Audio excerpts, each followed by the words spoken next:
Yo, it's Rev. What's up, y'all? I make music as summer starved, and today I'm going to tell you a little bit about the song Holy Roller off the Sanctuary EP, out and about in the world.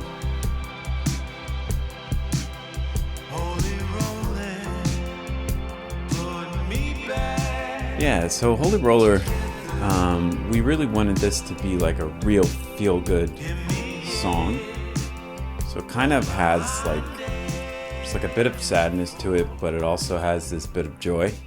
And that's really right where I fit as an artist, as a person, kind of in between those two things.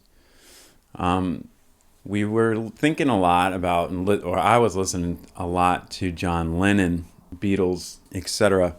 And I was getting, I wanted kind of that 70s meets 90s vibe. So I have a little bit of mellotron that comes in the beginning. The vocals are kind of split, like pan left and right. There's like some slapback, like echo effects. And just that beat is really just like grooving in the pocket. One of the, for the lyrics, it was, kind of started off as me just kind of doing gibberish as I do, trying to figure out like what fits and what doesn't. And the first line that came to me was Holy Roller, put me back together. It's kind of like going off the story from the character in Sanctuary and the character in Other Side, two other tracks on the record. They're going off running and rambling. They came across a canyon they couldn't cross on their own. And that they came back from California to show you what they saw. And they were coming clean and kind of went through the sowing of wild oats and are now trying to like put the pieces back together and finding that what they long for to find peace is basically like righteous living, and I think where that came from was I had the honor to work closely with individuals with substance abuse problems. And I was a case manager at a shelter where people were in the early stages of sobriety. And I think like when we would talk, I would hear time and again, like, bro, all I want to do, just go to work, make my bed, come home, be at rest, sleep peacefully, pay my taxes, just live the right life. I've gone out and done all that wild stuff. So much, what has it brought me? But a lot of just pain and destruction. So I just want to live the right life, And I think that's probably where some of that came in. I mean, Holy Roller in itself is kind of an old school term for someone who's a little bit self-righteous and it's not really, so heavenly minded that they're no earthly good kind of vibes from like Johnny Cash. And so I was kind of thinking along those lines, like Holy Rollin' put me back together, hymned me in both behind and before. Who knows what tomorrow's weather will bring, and who cares if victorious songs will sing.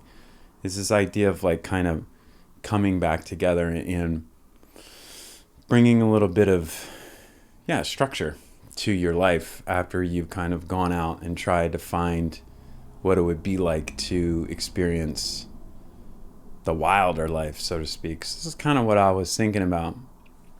Second verse kind of connects with it, where it says, didn't mean to harm you, dear, but I came back to haunt you the whole year.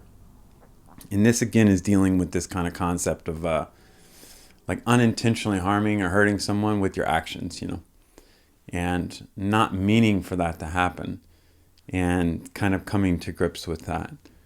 And who knows what tomorrow's, will bring, and who, what are the words? I don't even remember. Who knows what tomorrow's game plan will be, and who cares as long as it's you here with me. So it's like this idea of, unintentionally harming someone or hurting someone by your actions, and kind of like coming back, restitution with that. And then together, moving forward, who knows what's going to happen? Who knows what the future holds? But as long as like love is there, we can move forward and build something on it, you know. So those kind of the thoughts. The bridge is interesting too because we really wanted this like kind of wonky horn section and like just like the choppy piano that comes in with the Beatles type stuff going on, you know, whatever. And I realized like when I was kind of just singing gibberish, and when I went back to mix the record, I actually realized I kind of forgot to finish the bridge. It just like the vocals just stopped. I'm like, dang, bro, what happened?